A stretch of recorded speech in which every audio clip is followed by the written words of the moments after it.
Kayge sen bucu. Beberu nabuza.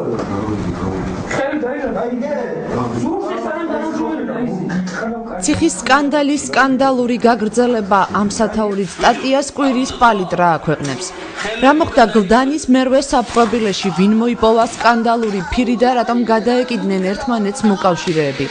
ამ ერთი შეხედვით რიტორიკულ კითხვებს პასუხს ამბის მთავარი მოქმედი პირის ვლადიმერ ბედუკაძის მეგობარი, საქართველოს სამხედრო საზღვაო ძალების სარდლის ყოფილი მოადგილე ვიქტორ ჭელიძესცემს. ჭელიძე, რომელთანაც ვლადიმერ ბედუკაძე ამჟამად ცხოვრობს, ობიექტივის წარმომადგენლობასა და ბედუკაძეს შორის არსებულ დაპირისპირებაზე ალაპარაკდა. დეტალები, რომელსაც ჭელიძე ყვება საპრობილეებში პატიმრების წამების საქმეს კიდევ ბევრ კითხვის ნიშანს მატებს. ჭელიძის მონათხრობიდან ირკვევა, რომ სტუდია ობიექტივის ხელმძღვანელის ირმა ინაშვილის მონათხრობი ვიდეო მასალის გადაცემასთან დაკავშირებით სიმართლეს არ შეესაბამება. სიცრუეა დააზუსტოს ინაშვილმა ვინ მიაწოდა მასალა.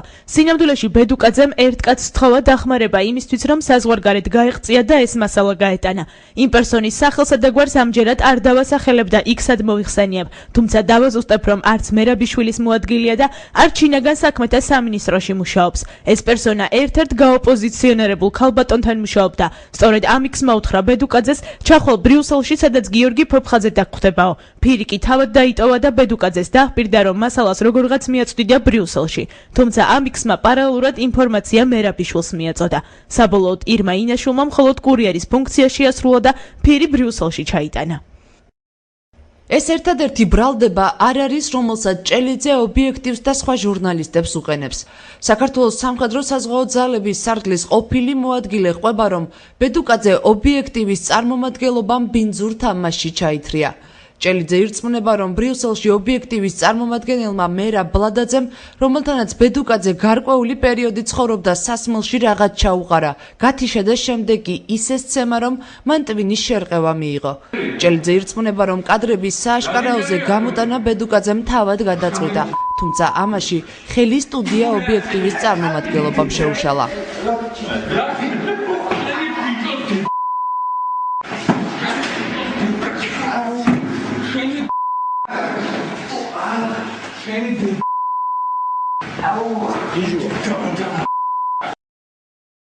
მერაბ ბლადაძემ ბედუკაძეს სასმელში რაღაც ჩაუყარა და გათიშა. მერე ისე სცემა, რომ კაცმა ტვინის შერყევა მიიღო. რისთვის იყო საჭირო ასეთი ტერორი? ცხადია, ამ კაცს ისეთი პირობები შეუქმნეს, რომ არჩევნებამდე მოხერხებულიყო მისი საქართველოში ექსტრადაცია, სადაც დაიჭერდნენ და ათქმევინებდნენ, თუ როგორ აძლევდა თამაზ თამაზაშვილი დავალებებს. სხვა ახსნა ამ ამბავს არ აქვს. ობიექტივის წარმომადგენლებმა ბედუკაძეს ურჩიეს ბელგიის კომისარიატში მისულიყო და ეთქვა, რომ საზღვარი უკანონოდ გადმოკვეთა. ამით მან პოლიტიკური თავშესაფარის მიღების შანსი დაკარგა. სწორედ ეს იყო ობიექტივის წარმომადგენელთა ჩანაფიქრიც. ბედუკაძე მოგვიანებით კიდევ უფრო მძიმე მდგომარეობაში ჩავარდა. ისეთი იმიჯი შეუქმნეს, თითქოს თავად იყო კაცის მკვლელი, პატიმრების მწამებელი. მოკლედ გარეთ ხვირს ვეღარ ყოფდა. ბელგიაში მყოფ ბევრ ქართველს მისი დანახვა აღიზიანებდა და შეიძლებოდა ვინმე თავსაც დასხმოდა. ბედუკაძე თანდათან ბლადაძის მძელას დაემსგავსა. როგორც უკვე გითხარით, ბედუკაძემ თავად დაგეგმა ამ კადრების გამომზეურება. სხვები კი უცბად აღმოჩნდნენ გმირები, რაშიც ჩემი აზრით ფულიც აიღეს. მომხდარზე ვრცელი კომენტარისგან თავს იკავებს ვლადიმერ ბედუკაძე. თუმცა ამბობს, რომ ის ბინძურ თამაშში ჩაითრიეს, რაც შესაძლოა სიცოცხლის ფასად დაუჯდეს. ბედუკაძე თვლის, რომ ის გამოიყენეს და გაწირეს. ჩემი დისკრეტაცია ხდება ობიექტივის მიერ. ყველანაირი ფორმით, ნებისმიერი ფორმით საინფორმაციო ომია გამოცხადებული ობიექტივის საიტზე და ობიექტივის ტელევიზიის შემწინააღმდეგ და ხდება რაღაც ისეთ რაღაცა, რაც ძალიან მალე შემოუწიალდება თუკან რა ძალიან მალე. კურიერის დროს შეასრულა მეტი არაფერი, ვინ არის ირმა ინაშვილი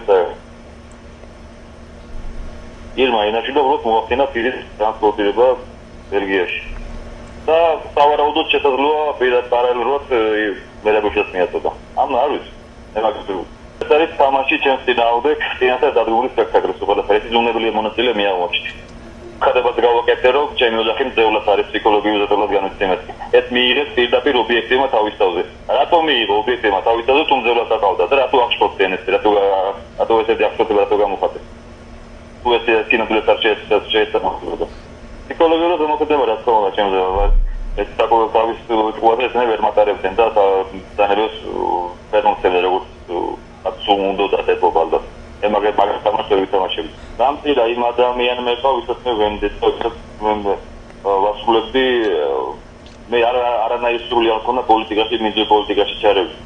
მე მინდოდა ფარდაჩავა მეხადა სააკაშვილის რეჟიმისათვის და სოფლიოსის დამენახებინა რეჟიმის ნამდვილი სახე და რა ხდებოდა საპრობილეებში და აი გარკვეულმა ძალათა ობიექტივია გამოიყენა ის პოლიტიკური მიზნებითაც როგორც იყო. არჩევნებს ეგენი უკავშირებდნენ და თვითონ უღიარებია ბლატაზე. მე არანაირი არჩევნები არ მქონია მიზნად. მე ყავდა გუნდი საპრობილეებში ფარულავად აკობია რომელიც მეხმარებოდნენ ერთად უნდა გამოსულიყავს ერთად უნდა მემხილებინა რეჟიმის. ვლადიმერ ბედუკაძესთან არსებულ დაპირისპირებას ადასტურებს მერაბ ბლადაძე. ბელგიაში სტუდია მონიტორის წარმომადგენელი ყვება, რომ დაპირისპირება მასსა და ბედუკაძეს შორის მას შემდეგ დაიწყო, რაც ვიდეო მასალის ნახვის შემდეგ კადრებში მისი ხმა იცნო. მერაბ ბლადაძე ბედუკაძეს ჯალათს უწოდებს და ამბობს, რომ მას ხელი მას შემდეგ დაარტყა, რაც კადრების გასაჯაროების შემდეგ ბედუკაძემ თავი გმირად წარმოიდგინა და თემით მანიპულირება დაიწყო. იყო ყველაფერი ნორმალურად მიდიოდა სანამ ეს წელიწადი არ გადაეყარა ეს არანორმალური და თვინი არაორია თორემ ბედუკაძე ჩვენს გუნდში იყო ერთად მივყვებოდით ყველაფერს და ერთად ძალიან კარგად მიდიოდა სანამ ამან თვინი არაორია და მე ასეთი რაღაც განცხადებების გაკეთება არ დაიწყო. ბედუკაძე არის ჯალათი რომელიც ხალხს ათამებდა. თუნდაც ის ახლა ჩემი რა თვინი შერკევა რა თვინი შერკევა არ მიუღია მაგას ახლა ჩემთან იყო სახში ახლა უბრალოდ იმდენი ხული ილაპარაკა იმდენი იმაშებოდა რა იმდენად აკეთდა თავის თავს რომ უბრალოდ ვერავიტანე მისი ეს თვილი რომ სინამდვილეში აღმოჩნდა ჯალათი ამ კადრების ნახვის შემდეგ და კადრები ახლა თავიდან ფრონტონ იმდენი თვილია და იმდენი აბსურდია რომ არ ვიცი რა უხსნა მანთა საიდან დაიწყო რა ფიზიკური დაპირისპირება იყო თქვენსა და ბედუკაძეს შორის ფიზიკური დაპირისპირება როგორი შეიძლება ყოფილიყო ჩემსა და ბედუკაძეს შორის. ბედუკაძეს უბრალოდ გავარდკი და всё. დამთავრდა. როგორი შეიძლება ჩემსა და ბედუკაძეს შორის ლომსა და ტურას როგორი შეიძლება დაპირისპირება მოხდეს ამის შორის. ანუ ბედუკაძის განცხადება რომ თქვენ მას ხელით შეეხეთ და ამის მიზეზი გახდა ის რომ კადრებში მისი ხმა ამოიცანით ეს სიმართლეს შეესაბამება? დიახ. სიმართლეს შეესაბამება რომ ამოვიცანე მისი ხმა კადრებში მე გავარდკი ხელი კი ბატონო შეესაბამება ეს რაღაც ტრალო მაშინ პათოლოგია არის როცა დალევს არა ახლა მის მეწეს ეწოდინება ხდება მისი წრე არის და ვინც იცნობს მაგრამ ხელად მიხდება მე რასაც ვამბობ საკმარისია დალევს 20 გრამი რომ ეს კაცი აბსოლუტურად შეურაც ხდება დაიწყო ყვირილი, დაიწყო რაღაც ტრაბახი, თანაც ამ კადრებზე რაღაცები ამ საქმის რაღაც სუდად ლაპარაკი პატიმრებზე. ახლა ეს კადრები ნანახი მქონდა უკვე ისედაც გაღიზიანებული ვიყავი და ამის ყვირილი დაიწყო რა გავუძები და გავაფიქრე. ვრცელ ინტერვიუში, რომელსაც კვირის პალიტრა აქვეყნებს ჭელიძე ბლადაძეს და ობიექტივის სხვა წევრებს, რუსეთის სპეცსამსახურების გავლენის ქვეშ ყოფ პირებთან კავშირშიც ადანაშაულებს. ეს ერთადერთი საკითხია, რომელსაც ბრალდებებიდან ბლადაძე უარყოფს. მე მათი კავშირი გავშიფრე რუსეთის სპეცსამსახურების გავლენის ქვეშ მყოფ პირებთან, რუსეთში მოღვაწე ვლადიმერ ხომერიკთან, ბადრი მელაძესთან და სხვასთან. ერთ-ერთი ჩემი ნაცნობი მივიდა ხომერიკთან და მასთან საუბარი ჩაწერა. ეს კაცი ხომერიკს პირდაპირ ეუბნება. ბედუკაძე ბრიუსელში ჩაიყვანეს და ძალიან ცუდად ექცევიანო. რას ამბობთ? უკვირს ხომერიკს. ბედუკაძე იქ ჩემს ხალხთან არისო. ბლადაძე იგულისხმება. ხომერიკი ბელგიაში 5 ჯერ ჩამოვიდა და მაქვს მისი ობიექტივის წარმომადგენლებთან შეხვედრის ამსახველი მასალაც, რასაც სასამართლოს გადავცემ. ფოფხაზი არის ჟურნალისტი. ეჩიკო შარშანტი როდესაც ჩამოსული იყვნენ სახალხოებამ გააკეთა ეს რა კონფერენცია და იყო ჩამოსული ხომერიკის ჩამოსული საქართველოსდან იყო ჩამოსული ეს არაფერ შუაში არაა ამ მასში ახლა მე ეს რუსი პოლიტიკოსი ჩამოდის აბსოლუტურად ყველას ხვდებოდი და ეს იყო ჩვეულებრივი ისა რა მე მივედი კონფერენციაზე ხომერიკიც იყო იქ იყო სხვაებიც იყო ძალიან ნუ აი როგორ გითხრათ, აი აბსოლუტურად შეუსაბამო ის არის. ეს იყო შარშან 2 წლის წინ დაახლოებით. ახლა რა შუაშია?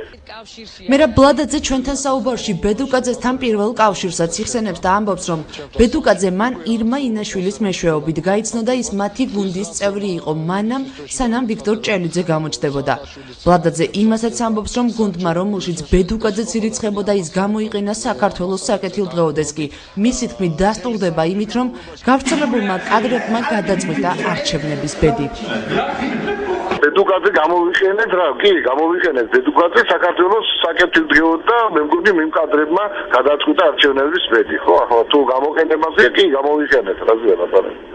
ბედუკაძის და ჭელიძის ბრალდებებს უსაფუძვლოს უწოდებს სტუდია ობიექტივის ჟურნალისტი ირმა ინაშვილი. ინაშვილი ამბობს, რომ ბედუკაძე ნაციონალური მოძრაობის თამაშს თამაშობს და ობიექტივისთვის რეპუტაციის შელახვას ცდილობს.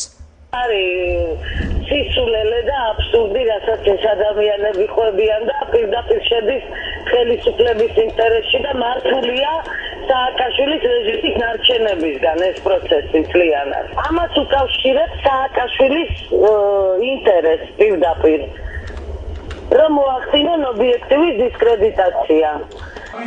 საპრობილეში პატიმრების წამების კადრები მედია საშუალებებმა მაესტრომ და მეცხრიარხმა 18 სექტემბერს გაავრცელეს. პირველადი ინფორმაციით კადრები მათ გლდანის მერვე საპრობილის ყოფილმა თანამშრომელმა ვლადიმერ ბედუკაძემ მიაწოდა. კადრების გავრცელებასა და გადაღებას ადასტურებდა თავად ვლადიმერ ბედუკაძეც.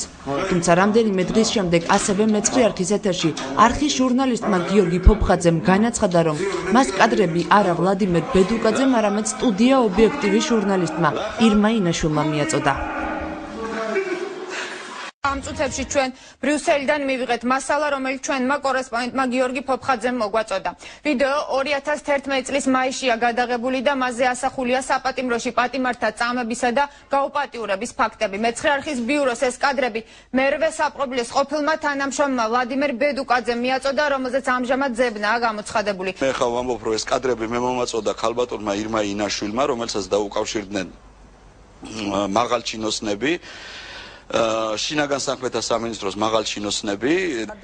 ფოფხაძის განცხადებიდან მეორე დღესვე გავრცელდა ვიდეო მასალა, სადაც მეცხრე არხის ჟურნალისტის ნათქვამს ირმა ინაშვილი ადასტურებს.